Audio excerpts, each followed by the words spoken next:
सुप्रभात विद्यार्थियों। आज हम आपकी हिंदी की पाठ्य पुस्तक में संकलित कविता हिंदी जन की बोली पढ़ेंगे। इस कविता के कवि गिरिजा कुमार माथुर जी हैं। आज हम गिरिजा कुमार माथुर जी का जीवन परिचय पढ़ेंगे। गिरिजा कुमार माथुर जी का जन्म मध्य प्रदेश के अशोकनगर में 1918 ईस्वी को हुआ। उनके पिताजी का नाम देवीचरण माथुर था। वे स्कूल अध्यापक थे तथा साहित्य एवं संगीत के शौकीन थे। वे कविता भी लिखा करते थे।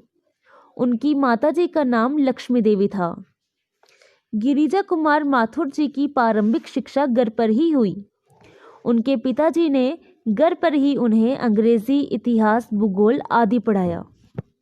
स्थानीय कॉलेज से इंटरमीडिएट करने के बाद वे ग्वालियर के विक्टोरिया कॉलेज में शिक्षा ग्रहण करने चले गए। उन्होंने लखनऊ विश्वविद्यालय से अंग्रेजी में एमए की तथा वकालत की परीक्षा भी उत्तीर्ण की। माथुर जी ने झांसी में रहकर आकाशवाणी में भी कार्य किया। सन 1940 में उनका विवाह दिल्ली में कवियत्री शकुंत माथुर से हुआ। गिरिजा कुमार माथुर जी ने 13 वर्ष की आयु में ही कविता लिखना आरंभ कर दी थी। इनकी गणना नई कविता के प्रमुख कवियों में की जाती है। इनकी कविता में रंग, रूप, रस, भाव तथा शिल्प के नए नए प्रयोग हैं। कविता के अतिरिक्त इन्होंने एकांकी, निबंध तथा आलोचना के क्षेत्र में भी लेखन कार्य किया है। मंजीर, नाश और निर्माण, शिलापंख चमकीले, मैं वक्त के हूँ सामने इनकी प्रमुख कविताएं हैं। इन्हें साहित्य अकादमी पुरस्कार से सम्मानित भी किया गया। 10 जनवरी 1994 को इनका देहांत हो गया। गिरिजा कुमार माथुर जी एक भावुक कलाकार थे। उनकी रचनाओं में व्यक्तिगत अनुभूतियों की ही बहुलता है। सरसता, मधुरता, सौंदर्य और प्रेम के प्रति आकर्षण इनकी कविताओं की प्रमुख विशेषता है।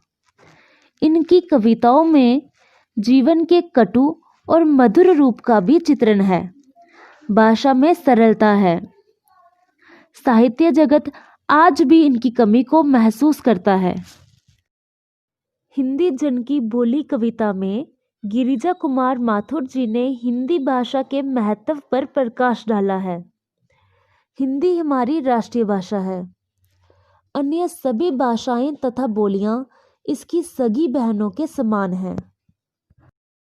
हिंदी भाषा आपसी भाईचारे को दृढ़ बनाने का सर्वोत्तम साधन है। पूरे देश में यह संपर्क भाषा के रूप में कार्य करती है। इस कविता में गिरिजा कुमार माथुर जी ने बताया है कि हिंदी भाषा वह माध्यम है जिसने सभी भारतीयों को एकता की डोर में बांधा है। धन्यवाद विद्यार्थियों।